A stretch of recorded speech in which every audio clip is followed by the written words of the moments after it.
में, लेकिन अधर्म युक्त है ये हमारा नाश कर देगा, परिणाम में हमारी हानि कर देगा। तो तस्मात् शास्त्रम प्रमाणन्ते कार्या अकार्यो व्यवस्थितो, कि ये करना चाहिए ये नहीं करना चाहिए, इसके लिए शास्त्र प्रमाणित होना चाहिए, धर्म प्रमाणित होना चाहिए।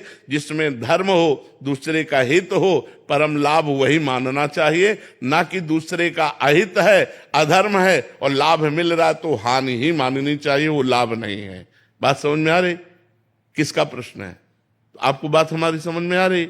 जो धर्म युक्त हो वही हमें कार्य करना चाहिए। जहां दो तीन बातें हो उनमें देखना चाहिए कि धर्म युक्त बात कौन है, दूसरों का मंगल किस में होगा, वो दो बातें ध्यान, धर्मयुक्त और दूसरों का मंगल विचार करके वो बात स्वीकार कर लेनी चाहिए। रजनी सिंह जी। राधे राधे। राधे राधे महाराज जी। महाराज जी, भीषण एवं प्रतिकूल परिस्थितियों में ईश्वर को याद तो का प्रयास करते हूँ, परंतु मन फिर घबराता है महाराज जी, ऐसे में। अभ्यास नहीं है, पूर्व से भजन नहीं, इसलिए घबराता है। नहीं तो भगवान का यदि चिंतन किया जाए तो हर घबराहट, हर दुख, हर विपत्ति हम सह सकते हैं। हम अविनाशी हैं, शरीर विनाशी है, विपत्तियां विनाशी हैं। अविनाशी परमात्मा का चिंतन हमें ऐसी सामर्थ्य देगा कि हम सह जाएंगे, पर भगवान का चिंतन होना चाहिए।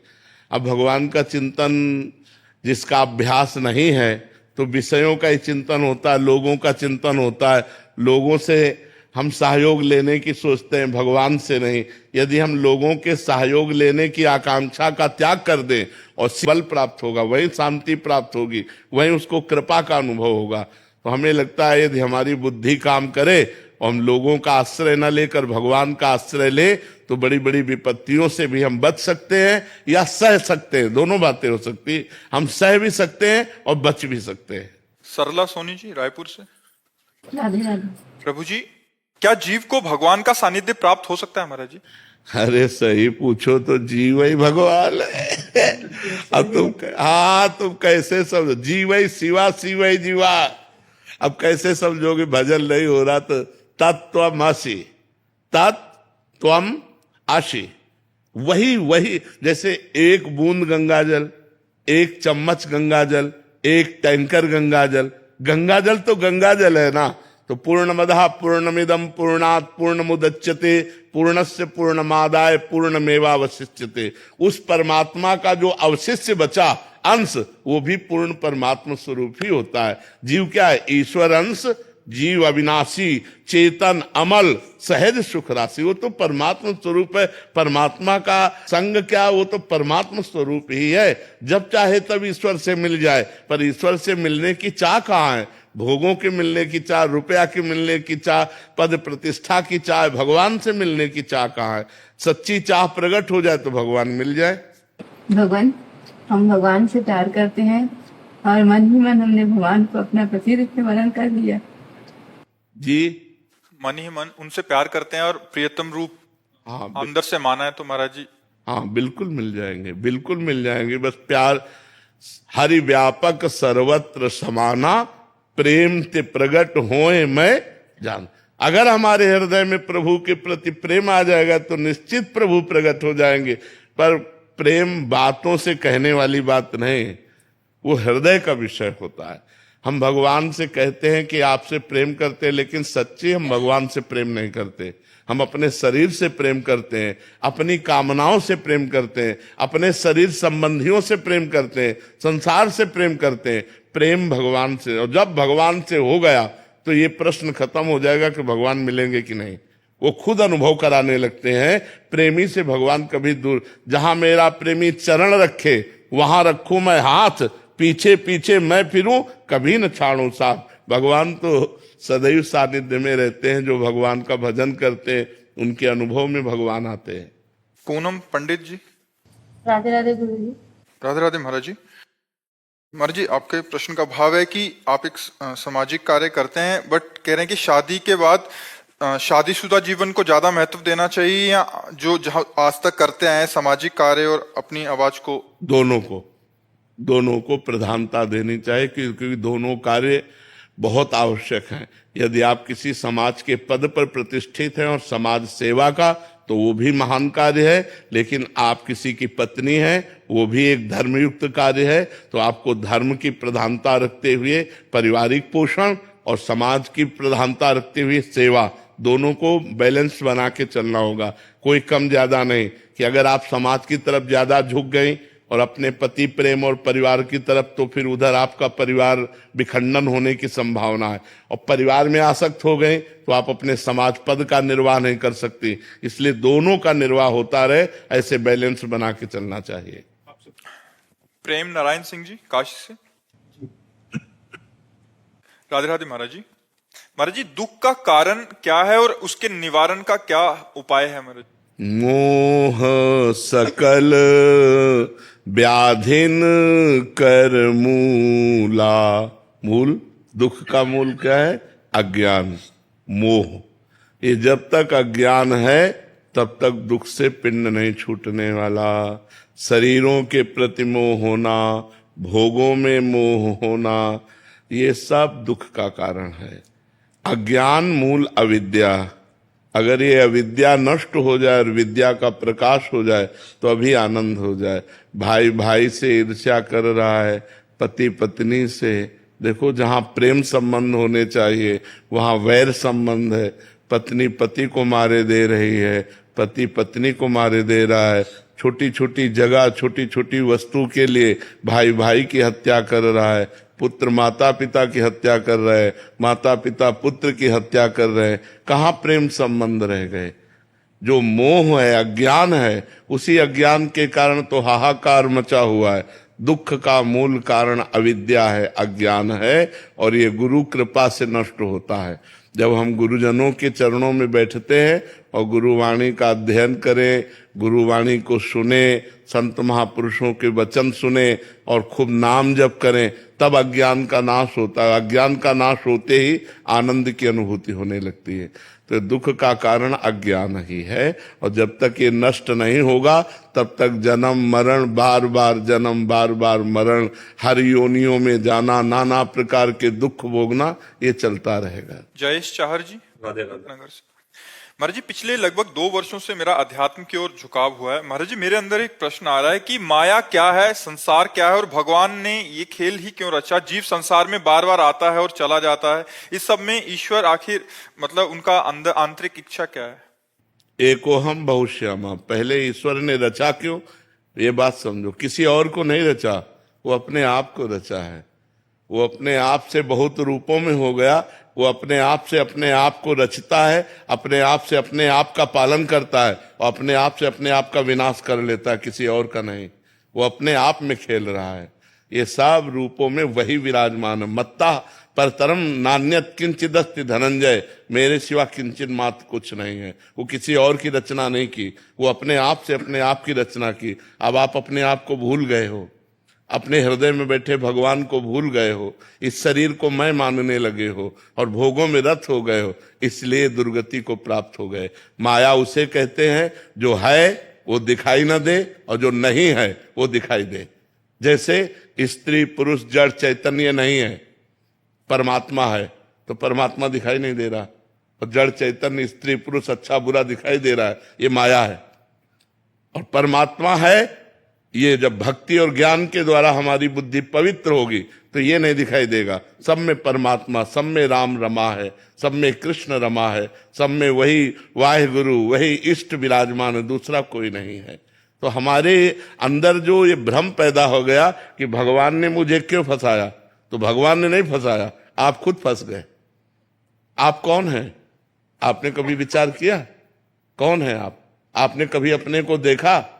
उसी का तो महाराज जी पता नहीं लगता। हाँ, उसी का पता लगाने के लिए जिन खोजा तिन पाइया, गहरे पानी पैठ।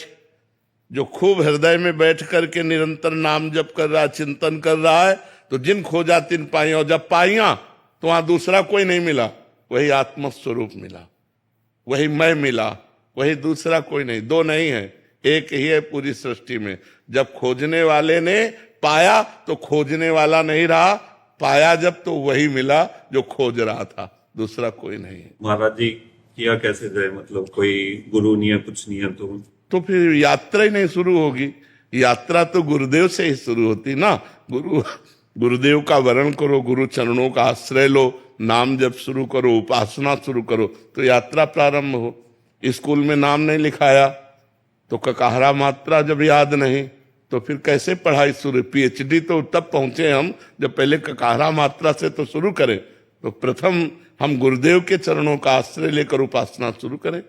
किसी संत महापुरुष का आश्रय लो और उपासना प्रारंभ कर दो। वो आपका विषय है, वो आपका विषय, वो हमारा विषय नहीं। वो आपका विषय कि आप आश्रय किसका लो और कैसे उपासना में चले, ये पद्धति से चलो। भाई इंद्रजीत सिंह जी खालसा। वाहिगुरु जी महाराज जी, हमें वृंदावन में इस रमणीय स्थान में आकर ऐसा महसूस हो रहा है कि सभी तरफ अकाल पुरुष ही अलग अलग रूपों में विचर रहे हैं। महाराज जी, आप जी प्रभु की सारी जिंदगी भक्ति करी, नाम जपा, अब वो ही परमात्मा आपसे मिलने के लिए आपके भक्तों के रूप में आप ही दर्शन देने आ रहे हैं। महाराज जी, ये जितने भी लोग हम यहाँ देख रहे हैं, चाहे वो इस स्थान के सेवादार हों, साधक हों या फिर आने जाने वाले दर्शनार्थी, प्रभु ही अलग अलग रूपों में आपका ख्याल रख रहे हैं। महाराज जी, आपसे मिलने आ रहे हैं। ध्रुव सत्य है, परम सत्य है, परम सत्य है। लाखों लोगों के रूप धारण करके वही परमात्मा दुलार कर रहा है, क्योंकि जीवन में उसके सिवा और किसी को अपना माना नहीं। उसी को माना तो वही इतने रूपों में प्यार कर रहा है। इतने लोग आकर प्यार करते हैं, सब नौजवान लड़के वैराग्य लेकर के अपनी अपनी नौकरियां छोड़कर सरकारी, और वो हमारी सेवा में है। ये भगवान का प्यार नहीं तो और क्या, वही है, वो इतने रूपों में प्यार कर रहे हैं। बिल्कुल, बिल्कुल। महेंद्र सिंह राठौड़ जी। श्री हरिवंश। महाराज जी, आपके चरणों में प्रणाम। महाराज जी, मैंने आपके बताए अनुसार आपकी हर बात को पूरी श्रद्धा से अपनाया है और मेरे जीवन में बहुत परिवर्तन आया है। अब तो नाम लेने के बाद भी कुछ भी करता हूं तो चाहे वो कितनी ही छोटी बात क्यों ना हो, तो यही विचार आता है कि क्या इससे मेरे भगवान मुझसे प्रसन्न होंगे, क्या ये उचित है। इस प्रकार के विचार मेरे भीतर उठने लगे हैं जब से राधा नाम मेरी सांसों में बस गया है। अभी जैसे कोई छात्र परीक्षा के बाद परिणाम का इंतजार करता है, वैसे ही मैं अब श्री जी के दर्शन की उत्सुकता से जब करता हूं, लेकिन जब बात अपनी मृत्यु की आती है तो हृदय थोड़ा कांप जाता है। महाराज जी, क्या ये मेरा मोह है क्या? हाँ, अभी अज्ञान निवृत्त नहीं हुआ। जब मृत्यु का भी भय न रह जाए तब अज्ञान। मृत्यु किसकी होनी है? हमारी तो कभी होनी नहीं। अविनाशी जो हमारा स्वरूप है उसकी कभी मृत्यु नहीं होनी। और शरीर ये नाशवान है, इसका नाश होगा ही होगा। तो जब हमें सच्चा ज्ञान हो जाता है तो मृत्यु का भय नहीं रहता। आत्मा का एक कपड़ा है शरीर, जैसे हमारा कपड़ा फट जाए तो हमारा क्या नुकसान हुआ, लेकिन अगर अज्ञानी का कपड़ा फट जाए तो एक ही शर्ट है वो भी फट गई उसकी, वो तो बड़ा दुखी हो जाएगा। और जिसके पास ज्ञान हो गया है और धनी है, उतार के रख दिया, दूसरा पहन लिया। आत्मा का एक कपड़ा है शरीर। इस शरीर के नाशवान होने के कारण इसका नाश होगा, तो इसके नाश से हमारा कभी नाश नहीं होता। हम अविनाशी हैं और ये विनाशी है। हम चैतन्य हैं और ये जड़ है। हम एक हैं और ये अनेक है। शरीर अनेक है, आत्मा एक है। हमारा आनंद स्वरूप है और ये दुख में है। तो इसलिए जब तक सच्चा ज्ञान नहीं होता तो केवल कहने से भय दूर नहीं हो जाएगा। नाम जप करो, सच्चा ज्ञान जब उदय होगा तब मृत्यु का भय नष्ट हो जाएगा। क्योंकि मृत्यु किसी की नहीं होती। शरीर अपने पंचभूत में मिल जाते हैं और आत्मा अविनाशी है, मृत्यु किसी की नहीं हुई। पंचभूतों का पंचभूतों में मिल जाना ही मृत्यु है। अपना तो कभी नाश होता ही नहीं है, पर अपना शरीर से राग है। तो शरीर छूटने के भय को ही मृत्यु कहते हैं कि हमारा शरीर छूट जाएगा। तो हमारा शरीर छूट जाएगा, यही अज्ञान है। ये जब ज्ञान प्राप्त होगा तो शरीर छूटने का भय नहीं रहेगा। महाराज जी, अभी गत वर्षों पहले परिवार में आकस्मिक मृत्यु हो गई थी कुछ 2-3 जनों की। तो महाराज जी उनके बाद मतलब बहुत भय रहता है। और महाराज जी उन्होंने श्री जी की कृपा से उन्होंने बहुत कुछ किया था। इसका नाम क्या है लोक का? तो यहां सब मरेंगे। हम हो या आप हो, आज हो या कल हो, जाना तो है ही। इसके लिए क्या सोचना? इसके लिए चाहे जो चले गए उनके लिए क्या सोचना, जो हैं उनके लिए क्या सोचना, जो आगे आएंगे उनके लिए क्या सोचना। क्योंकि जो भी आ रहा है वो मृत्यु लोक में आ रहा है। कभी भी किसी भी क्षण मृत्यु हो सकती है। गीता बहन जी। राधे राधे महाराज जी। महाराज जी, आपके पावन चरणों में कोटि कोटि नमन। महाराज जी, हमारा पूर्व समय पशु तुल्य रहा है, परंतु उसी समय में हमें श्री जी की कृपा से कई संतों के दर्शन एवं सत्संग का सौभाग्य मिला। पंडित बाबा, चंद्रशेखर बाबा, विरागी बाबा और कई संतों का। महाराज जी, हजारों जन्मों में ना निकलने वाले सभी प्रकार के प्रगाढ़ विकार बिना कोई साधन किए श्री जी ने कैसे जला दिए, हमें आश्चर्य होता है। ऐसी कृपा महाराज जी हम जैसे अधम जीवों पे कैसे हो सकती है? महाराज जी, सब पे ऐसी कृपा क्यों नहीं होती? कई लोग अत्यंत दुखी हैं। देखो, जो दुखी किसी भी तरह से दुख हुआ और किसी भी तरह से भगवान के चरणों में मुड़ा, कहीं भी एक अंदर से पुकार आई कि हे भगवान, अगर तनिक भी भगवान के प्रति जुड़ा हुआ तो भगवान द्रवित होकर संतों का संग दे देते हैं। जब द्रवहि दीन दयालु राघो तो साधु संगति पाइए। और जब संतों का संग होता है तो सब प्रकार के दोष, अहंकार, अविद्या, अज्ञान, ये सब नष्ट हो जाता है और भगवान से सहज प्रीति होने लगती है। भगवान के नाम जप में प्रीति होने लगती है, दैवी संपदा उसके अंदर आने लगती है। कहीं न कहीं जीव जब भगवान को पुकारता है तभी उसको सतमार्ग की प्राप्ति होती है। और जो भगवान को ना पुकार कर संसार में ही है, उनको नाना प्रकार के दुख भोगने पड़ते हैं। ईर्ष्या, राग, द्वेष इतना भरा पड़ा है, पूछो मत। लोग जल रहे हैं, काम, क्रोध, लोभ, ईर्ष्या, द्वेष, कामना, इसी में जल रहे हैं।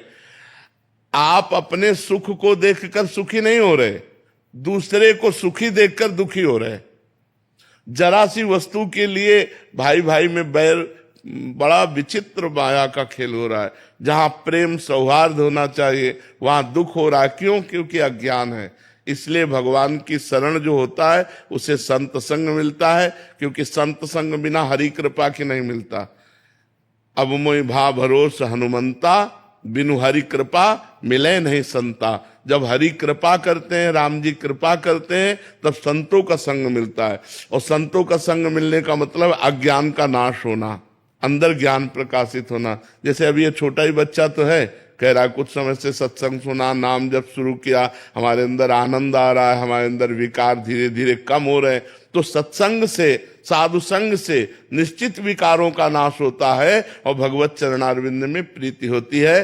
पर सत्संग उसी को मिलता है जो थोड़ा भी सही पर भगवान से जुड़ना शुरू कर दिया, भगवान को पुकारना शुरू कर दिया। कल्पना शर्मा जी, बरेली से। राधे राधे महाराज जी। महाराज जी, क्या महामाया को परब्रह्म कहा जा सकता है?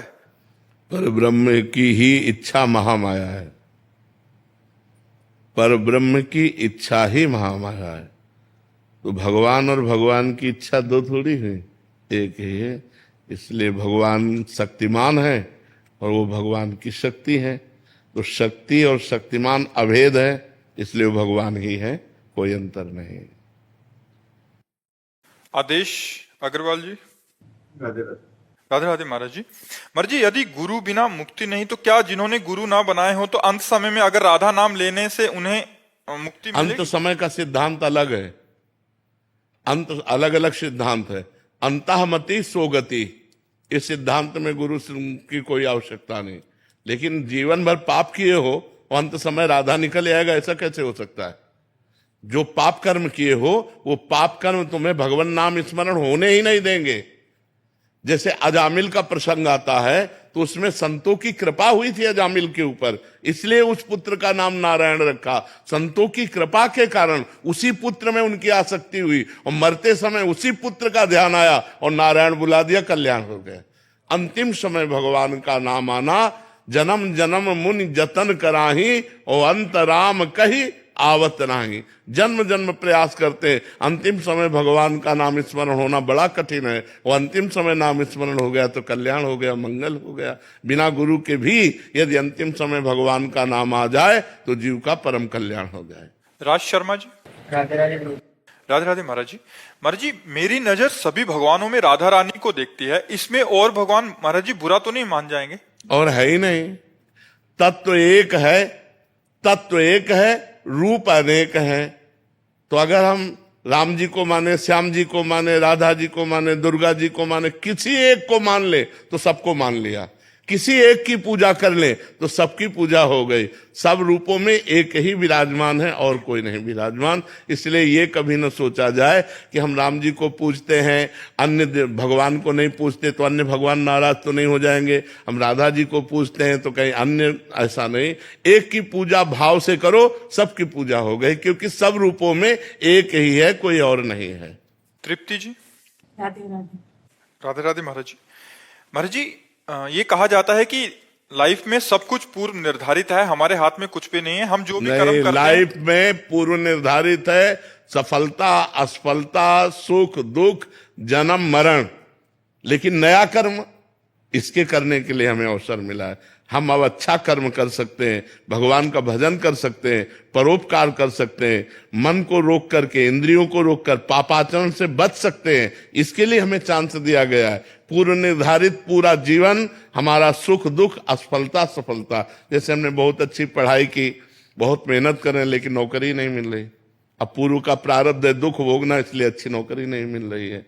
बहुत बढ़िया ग्रेजुएट हमारे लिए घूम रहे हैं, कोई व्यापार नहीं, कोई नौकरी नहीं, बहुत परेशान। ये पूर्व का प्रारब्ध है। और एक है कि ज्यादा प्रयास नहीं किया, सफलता होती चली जा रही, ये उसका पूर्व का प्रारब्ध है। लेकिन हम पूर्व के प्रारब्ध को परास्त कर सकते हैं वर्तमान के नवीन कर्म के द्वारा। अब हम जैसे भजन शुरू कर दें तो भगवान का भजन हमारे भाग्य को बदल देगा। अब हमारे सफलता ही सफलता मिलती चली जाएगी। इसीलिए सब लोग भजन करो, शराब न पियो, मांस ना खाओ, दूसरी बहन बेटियों की तरफ गंदी बातें मत करो, नाम जप करो, अच्छे आचरण करो, अभी भाग्य बदल जाएगा। नहीं तो भाग्य के अनुसार तो फिर सुख दुख भोगना ही पड़ेगा। राधे राधे महाराज जी। महाराज जी, मेरा प्रश्न है कि मेरे कुछ निजी संबंध ऐसे हैं जो मुझे बिल्कुल पसंद नहीं है, मुझे उनसे मिलना बात करना, यहाँ तक कि उनसे मेरी जिंदगी में होना भी मेरे को चिढ़ मचती है।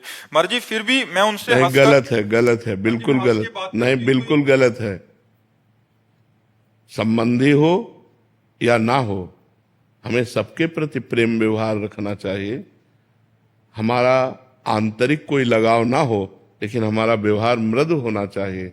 हम किसी के प्रति घृणा नफरत ना रखें, चाहे अपना हो चाहे पराया हो, सब में भगवान विराजमान है। हम किसी से भी घृणा करेंगे तो अपने भगवान से ही घृणा करेंगे, ये ठीक नहीं है। चाहे जितना कोई गलत आदमी हो, हम उसको बता सकते हैं आप गलत हो, लेकिन हम उसके प्रति भाव नहीं बिगाड़ेंगे, क्योंकि उसके हृदय मंदिर में भगवान विराजमान है। ये क्रूरा अपि पापिनो न च सताम संभाष्य दृश्याश्चे सर्वान वस्तुतया निरीक्ष परम स्वाराध्य बुद्धिर्मम। जो क्रूर हैं, पापी हैं, दुष्ट हैं, बात करने योग्य भी नहीं, उनमें भी हमारे राधा वल्लभ लाल विराजमान है। ये मेरी दृढ़ मति है। तो हमारे जो शास्त्रों में लिखा है, सिय राम में सब जग जानी, सब में भगवान विराजमान है। किसी से घृणा नफरत इस कोटि का किसका संसार में होना ही नहीं चाहिए, ऐसा नहीं है। महाराज जी, अगर हम उनसे ऊपर से हंस मिल के बात करते हैं, बट ये कहीं दोगलापन तो नहीं? नहीं, ऐसा नहीं कि अंदर से नहीं, तो ये बात करने का नहीं, मन नहीं है। अंदर से हमारा किसी से कोई संबंध नहीं, लेकिन बाहर से हम, यह आदेश है, हंसी बोले बहुमान दे, तरुषम सहनशीलता हो। वृक्ष के समान सहनशील है, उसके किए हुए कटु व्यवहार को सह रहा है, लेकिन बाहर से मुस्कुरा के बोल रहा है। ये मर्यादा है, ये गंभीरता है कि हम व्यवहार में मृदु व्यवहार करें। अंदर से हमारा कोई आपसे संबंध नहीं, लेकिन बाहरी हमारा व्यवहार मृदु होना चाहिए, यही साधुता है। संत किसी से भी अपनापन नहीं रखते और किसी से भी द्वेष नहीं है, सबसे व्यवहार मृदु करते हैं और किसी से अपनापन नहीं। मान लो आपको बहुत प्यार से मिल रहे हैं, तो आपको लगे कि वो हमें प्यार कर रहे हैं, तो आप देख लो पाई भर तुम्हें प्यार नहीं कर रहे, वो अपने भगवान को देखकर सबसे प्यार कर रहे हैं, तुम्हारे शरीरों को नहीं, तुम्हारे संबंधों को नहीं, वो सब में भगवान विराजमान। इसलिए मृदु व्यवहार, प्यार व्यवहार हमें करना है। ये दम्भ नहीं होगा, ये पाखंड नहीं होगा कि अंदर कुछ और है बाहर कुछ और नहीं, ये शास्त्र की आज्ञा है। हम विश्वास करते हैं कि इनमें भी भगवान विराजमान है, इसलिए हम उस क्रोध को दबाकर मुस्कुरा कर बात करते हैं। हिमांशु जी दिल्ली से। राधे राधे महाराज जी। महाराज जी, तत्व एक है, लीलाएं अनेक हैं, तो क्या वो तत्व क्या है जो लीलाएं कर रहा है? महाराज जी, वो तत्व कैसा दिखता है? भजन करो, किसका प्रश्न है? भजन करो तब जानोगे। अब कोई आम तरबूज मनुष्य चिड़िया पशु पक्षी ऐसा थोड़ी उसको संबोधन किया जा सकता है। तत्व है, अनुभव गम में भजें जे संता, जब संत जन भजन करते हैं तो उस तत्व का अनुभव हो जाता है। उसी को ज्ञानी जन ब्रह्म कहते हैं, योगी जन परमात्मा कहते हैं, भक्त जन भगवान कहते हैं, अज्ञानी जन जीव कहते हैं। वही चराचर रूप में फैला हुआ तत्व है, एक है, अनेक रूपों में भास रहा है। जैसे एक शीशा का महल हो और कई प्रकार के शीशे होते हैं, शीशे भी कई प्रकार के होते हैं, एक आपका लंबा मुंह दिखा देगा, एक आपका चौड़ा मुंह दिखा देगा, एक छोटा कर देगा। ऐसा महल हो तो उस महल में आप अपने आप को ही कितने रूपों में देखेंगे, लेकिन आपके वो असली रूप नहीं है, असली रूप आपका कुछ और है। तो भगवान का असली रूप है सच्चिदानंद, ये मायाकृत है। ये जो अनेक रूप भास रहे हैं ये मायाकृत है नहीं, भास रहा है। जैसे स्वप्न में भी हमने अपने को देखा था, लेकिन हम स्वप्न में नहीं थे, हमारा शरीर तो सोया हुआ था, और स्वप्न में भी हम देख रहे थे लड़ाई झगड़ा सुख दुख, लेकिन जब जगे तो वो झूठा नजर आया। ऐसे ही अज्ञान की धरा में अभी है, ये दिखाई दे रहा है, जब इससे जगेंगे तो ये झूठा नजर आएगा। उमा कहो मैं अनुभव अपना, सत हरि भजन जगत सब। हाँ, ये स्वाप्निक जगत है। जब आप ज्ञान में जगोगे तब तत्व का साक्षात्कार होगा। जब तत्व का साक्षात्कार होगा तो एक ही अनेक में दिखाई देगा, एक में ही अनेक और अनेक में ही एक। यो माम पश्यति सर्वत्र सर्वम च मयि पश्यति तस्याहम न प्रणश्यामि सच में न प्रणश्यति। जो सब में मुझको देखता है और मुझ में सबको देखता है, मैं उसके नेत्रों से कभी ओझल नहीं होता। तो ये तत्व ज्ञान प्राप्त करने के लिए साधना करनी पड़ेगी। अब तत्व को ऐसे शब्दों से नहीं कहा जा सकता क्योंकि अनिर्वचनीय है। उसे आप जो भी नाम दें वो उससे परे है, आप जो भी बोले वो उससे परे है। जैसे सब के हृदय में आत्मा है, देखा है क्या? बस केवल संबोधन है। आत्मा क्या है? न कोई यंत्र बता सकता है, न कोई व्यक्ति बता सकता है। क्या है? अनुभव करो। कोई यंत्र नहीं बता सकता, वाणी से आप नहीं कह सकते। वाणी से कह वो ब्रह्म है, तो ब्रह्म क्या है? वो तत्व है। वो तत्व क्या है?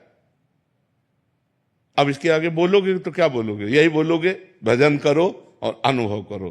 कुछ बातें ऐसी होती हैं जो अनुभव की होती हैं, जिनको बातों में व्यक्त करने की सामर्थ्य नहीं है। तो जो भगवत तत्व है उसे वासुदेव कहो, राम कहो, हरि कहो, कृष्ण कहो, राधा कहो, शिव कहो, शक्ति कहो, वो सब है। वो सब होते हुए एक है। अब उस एक का अनुभव करना है तो फिर पूरा जीवन लगा दिया जाता है भजन में, तब वो बात बनती है। भगवान गुरुदेव भगवान की कृपा से तो उस तत्व का अनुभव, जब अनुभव हो गया तो मुक्त हो गया। जो ही अनुभव हुआ तो वो तत्व और कोई नहीं निकला, आपका स्वरूप निकला, क्योंकि आप भी तो वही है ना। तो जब अपने स्वरूप का अनुभव हुआ तो जीवन मुक्त हो गया। अब ये भजन से होगा बच्चा, ये कोई लौकिक कहानी या लौकिक वस्तु या लौकिक पदार्थ या लौकिक स्थान तो है नहीं। ये तो अनुभव गम्य भजन जय संता, ये अनुभव का विषय है, अनिर्वचनीयम। कुछ अब जैसे आपको गुलाब जामुन पवावे, पूछे कैसा है, आप कहोगे मीठा है। नहीं, कैसा मीठा है? बहुत मीठा है। अब इसके आगे उत्तर दीजिए, कैसा बहुत मीठा है? तो क्या उत्तर आएगा? खा के देख लो। आएगा कि नहीं? अनुभव, आप अनुभव करके देख लो कैसा मीठा है। इसके आगे आप उत्तर नहीं दे सकते। मीठा, बहुत मीठा, इसके आगे कैसा मीठा है, आप इसका उत्तर नहीं दे सकते। इसका उत्तर है कि आप गुलाब जामुन खा के देख लीजिए, क्योंकि वो जो स्वाद है वो वर्णन नहीं किया जा सकता। सोचो, एक पदार्थ के आनंद का स्वाद वर्णन नहीं किया जा सकता, फिर वो आनंद समुद्र परमात्मा का कैसे वर्णन किया जा सकता है? तो जितना वर्णन किया जाता है वो सब अधूरा है, पूरा तो अनुभव से होता है। जो अनुभव में आ रहा है वो वाणी में नहीं आ रहा, जो वाणी में आ रहा है उससे बहुत परे है। वो मन बुद्धि वाणी इनके अगोचर तत्व है, क्योंकि मन बुद्धि वाणी को वो प्रकाश दे रहा है, ना कि उनसे वो प्रकाशित है। हम वस्तु के आनंद का वर्णन नहीं कर सकते, तो भगवान के आनंद का, तत्व के आनंद का कैसे वर्णन कर सकते हैं? इसलिए नाम जप करो, अच्छे आचरण करो, भगवान का आश्रय लो, तो वो स्वयं जाने जे देव जनाई, वो तुम्हें जना देंगे कि ये तत्व है, तो तुम ही अनुभव कर पाओगे, लेकिन दूसरे को नहीं बता पाओगे। फिर वो दूसरे को जनाएंगे तो जान पाएगा। महाराज जी, आप दोनों का एक जैसा ही प्रश्न है। ये कह रहे हैं कि मतलब हम गलत आचरण हो जाते हैं महाराज जी, उस पे हमारा वश नहीं है। और ये आप कह रहे हैं कि आप नशा और फिर से उसमें लग गए हस्तक्रिया आदि, और इनका भी टाइम है महाराज जी, विलनाश और गलत आचरण, आप संभाल नहीं अपने आपको। अब इसके लिए संभालने के लिए दो बातें हैं, एक तो आप संभलना चाहो और दूसरा भगवान का भजन। आप न संभलना चाहो तो कोई कैसे संभाल सकता है आपको। आप नियम लो, मैं ये नहीं करूंगा, और भगवान का भजन करो, वो आपको नियम पालन में सामर्थ्य देगा।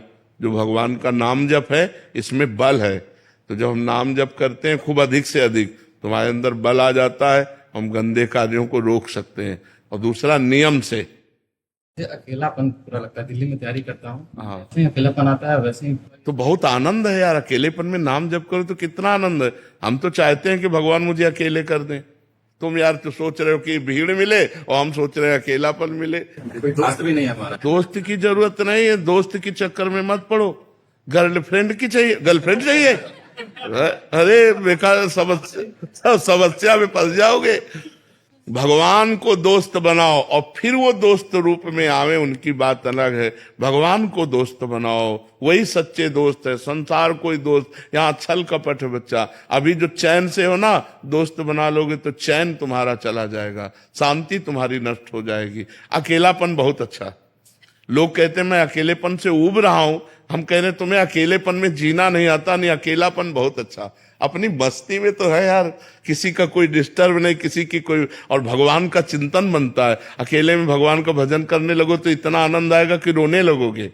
पर वो थोड़ा भगवान से संपर्क अंदर से नहीं तो ऐसा लगता है प्रगट में कोई होना चाहिए। लेकिन सही पूछो, अकेलापन बहुत जीवन सुंदर जीवन है, यदि आप उसे संभाल पाओ तो बहुत सुंदर जीवन है। किसी से कोई मतलब नहीं। महाराज आप दोस्त बन जाइए। हम तो दोस्त बनने के लिए तैयार, लेकिन हमको बनाते ही नहीं कोई दोस्त। क्योंकि हमारे दोस्त बनाने में शराब छूट जाएगी, माल छूट जाएगा, गंदे आचरण छूट जाएंगे, नाम जप करना पड़ेगा।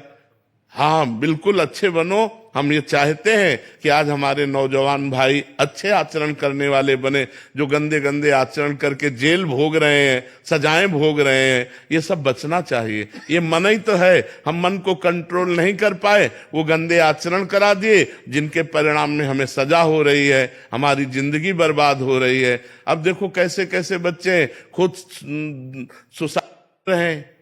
देखो दिमाग खराब हो रहा है ना, खुद सुसाइड कर रहे हैं। वो कहीं फेल हो गए, या किसी नशे में, या किसी से ब्लैकमेल हुए, गंदे आचरणों में फंसकर अपने जीवन को बर्बाद। अरे नहीं यार, मनुष्य जीवन मिला है बहुत सुंदर जीवन जीने के लिए। अच्छे आचरण करके जियो, ये गंदे आचरणों से नहीं। महाराज जी कुछ